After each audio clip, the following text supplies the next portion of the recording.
तो chapter 1 the living word से पहले एक साइंटिस्ट के बारे में दिया हुआ है, वो है अर्नस्ट मायर। ठीक है, ये 5 जुलाई 1904 में कैम्पटन जर्मनी में पैदा हुए थे। ठीक है, Ernst Mayar the Harvard university evolutionary biologist, ये हार्वर्ड यूनिवर्सिटी में इन्होंने काम किया था और ये एक एवोल्यूशनरी बायोलॉजिस्ट थे, यानी कि एवोल्यूशन के बारे में इनका काम था। ठीक है, रिसर्च करते थे ये एवोल्यूशनरी बायोलॉजी पे। हु हैज़ बीन कॉल्ड, और इनको the Darwin of the 20th century भी कहा जाता था। ठीक है, was one of the 100 greatest scientist of all time, ये बहुत ही मतलब ग्रेट साइंटिस्ट थे। ठीक है, जर्मनी में पैदा हुए थे 1904 में, हार्वर्ड यूनिवर्सिटी में एवोल्यूशनरी बायोलॉजिस्ट का काम करते थे और ये इनको Darwin of the 20th century भी कहा जाता है। ठीक है, और ये बहुत ग्रेट साइंटिस्ट रहे हैं। मायर ने हार्वर्ड यूनिवर्सिटी की faculty of arts and sciences को 1953 में ज्वाइन किया था। ठीक है, और ये रिटायर हुए 1975 में। तो रिटायर होते वक्त इनको जो टाइटल मिला था वो था Alexander Agassiz professor of zoology emeritus. Okay, तो इनको ये टाइटल मिला था रिटायर होते वक्त। Throughout his nearly 80-year career, his research spanned ornithology, taxonomy, zoo geography, evolution, systematics, and the history and philosophy of biology. ठीक है, तो इन्होंने करीब 80 साल तक रिसर्च करी है। ठीक है, 100 साल तक जिए पर 80 साल तक रिसर्च करी। कितने पैशनेट साइंटिस्ट थे ये। और इन्होंने इस दौरान रिसर्च करी ऑर्निथोलॉजी पे, टैक्सोनॉमी पे, जू जियोग्राफी पे, एवोल्यूशन पे, सिस्टमैटिक्स पे and the history and philosophy of biology पे। ठीक है, तो ये सारे टर्म्स के मीनिंग्स आपको पता होने चाहिए, जिसमें ऑर्निथोलॉजी जो होती है वो होती है स्टडी ऑफ बर्ड्स। ठीक है, जू जियोग्राफी होती है जोग्राफिकल डिस्ट्रीब्यूशन ऑफ एनिमल्स को स्टडी करा जाता है इसमें। बाकी जो टर्म्स हैं वो आपका होमवर्क है, आपको देखना होगा कि ये वैसे भी ये बहुत फैमिलियर टर्म्स हैं तो सबको पता ही होंगे। He almost single-handedly made the origin of species diversity the central question of the evolutionary biology that it is today. ठीक है, एक्चुअली इसका मतलब ये है कि इन्होंने ओरिजिन ऑफ स्पीशीज डाइवर्सिटी, यानी कि स्पीशीज इतने डाइवर्स कैसे हैं, मतलब इतने तरीके के स्पीशीज कैसे हैं, ये ओरिजिन क्या है स्पीशीज डाइवर्सिटी का, ये इन्होंने एक सेंट्रल क्वेश्चन बना दिया, मतलब ये एक इम्पॉर्टेंट क्वेश्चन बना दिया एवोल्यूशनरी बायोलॉजी का। ठीक है, इसमें इनका कंट्रीब्यूशन था। मतलब ये है कि लोगों को सोचने के लिए मजबूर कर दिया, एक तरीके से एक इम्पॉर्टेंट क्वेश्चन बना दिया एवोल्यूशनरी बायोलॉजी का। ठीक है, he also pioneered the currently accepted definition of a biological species. ये बहुत इंपॉर्टेंट पॉइंट है, इसके बारे में पूछा भी जाता है। तो इन्होंने जो है डेफिनेशन जो बायोलॉजिकल स्पीशीज की है, जो अभी रिसेंट डेफिनेशन है, वो इन्होंने ही दी थी। ठीक है, Mayr was awarded the 3 prizes widely regarded as the triple crown of biology. Mayr जो थे वो इतने ग्रेट साइंटिस्ट थे कि इन्हें 3 प्राइजेस मिले थे। ठीक है, जिनको कहते हैं ट्रिपल क्राउन ऑफ बायोलॉजी, यानी कि 3 ताज बायोलॉजी के। मतलब इनको तीन बड़े प्राइज जो बायोलॉजी में होते हैं वो इन्हें मिले। तो सबसे पहला था the Balzan prize in 1983, the international prize for biology in 1994 and the Crafoord prize in 1999। Okay, तो ये तीनों प्राइजेस मिले थे। Mayr died at the age of 100 in the year 2004। Mayr जो हैं वो 100 ईयर्स की एज में 2004 में उनकी डेथ हो गई। तो अब समझ लेते हैं कि इंपॉर्टेंट पॉइंट्स इसमें क्या क्या हैं। ठीक है, तो सबसे पहला तो इम्पॉर्टेंट पॉइंट ये है कि इन्हें डार्विन ऑफ 20th सेंचुरी कहा जाता था। चाहे तो मार्क कर सकते हैं अपनी बुक में, और जब ये चैप्टर फिनिश हो जाएगा ना तो मैं आपको क्वेश्चंस भी कराऊंगी सारे। Was one of the 100 greatest scientist of Mayar joint. अच्छा, ये जब रिटायर हुए थे तो इनको ये वाला टाइटल भी मिला था। ठीक है, अच्छा, और इनके जो दो इम्पोर्टेंट जो कंट्रीब्यूशन है ना वो इसमें ये है कि इन्होंने ओरिजिन ऑफ स्पीशीज डाइवर्सिटी को एक सेंट्रल क्वेश्चन बना दिया एवोल्यूशनरी बायोलॉजी का, ठीक है। और इन्होंने स्पीशीज की डेफिनेशन दी थी, ठीक है।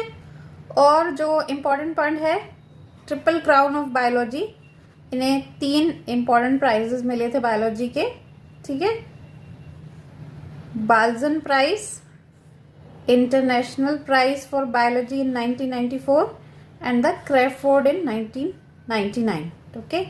और ये 100 ईयर्स तक इनकी एज रही, लाइफ स्पैन रहा। तो guys he was a very important scientist, okay, and you should know about him. तो अब चैप्टर 1 शुरू करते हैं, the living world. How wonderful is the living world, the wide range of living types is amazing.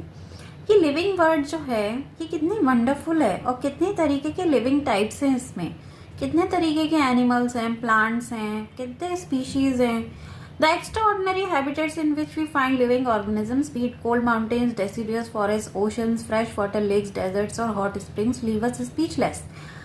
तो living organisms जो है वो ordinary habitats यानी कि जहाँ कंडीशंस फेवरेबल हैं वहाँ तो मिलते ही हैं, लेकिन जहाँ एक्स्ट्रा ऑर्डिनरी हैबिटेट्स हैं, जहाँ रहना सर्वाइवल करना थोड़ा मुश्किल भी है, वहाँ भी मिलते हैं। जैसे कि कोल्ड माउंटेन्स, बहुत ठंडे पहाड़ों में भी मिलते हैं।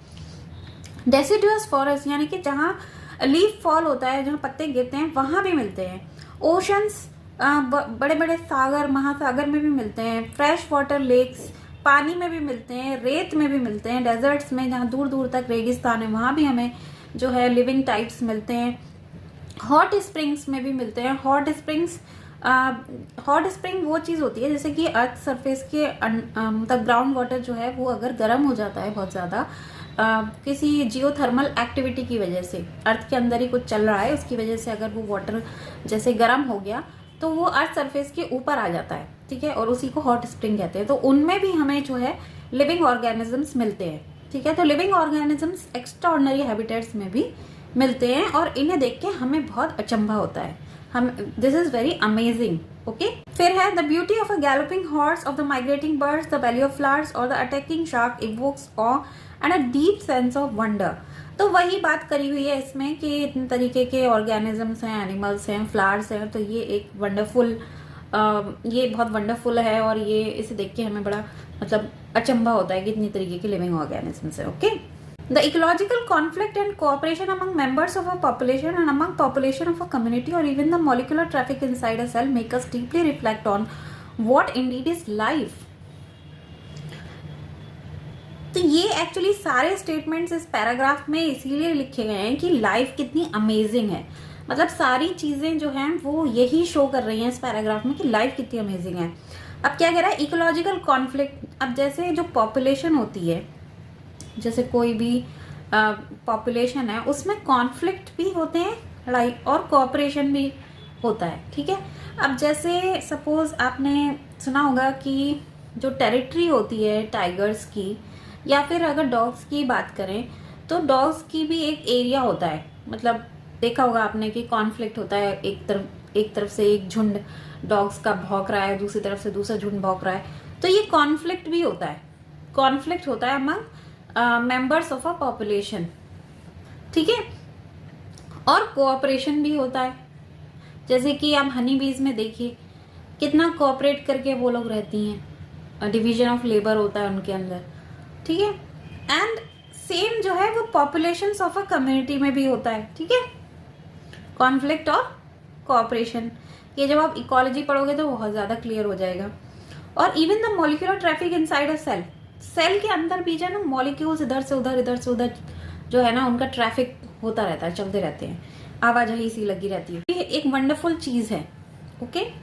तो ये सारी चीजें इसीलिए दी हुई हैं कि बस ये शो करना है कि लिविंग वर्ल्ड कितनी अमेजिंग है, ठीक है। तो लाइफ क्या है, इसके अंदर हमारे 2 क्वेश्चंस आ जाते हैं। The first is a technical one and seeks answer to what is living is as oppose to the non living. तो पहला क्वेश्चन जो है वो एक टेक्निकल क्वेश्चन है। अब क्या है कि जैसे ये लाइफ जो है वो क्या है, इसके ऊपर 2 क्वेश्चंस आ जाते हैं।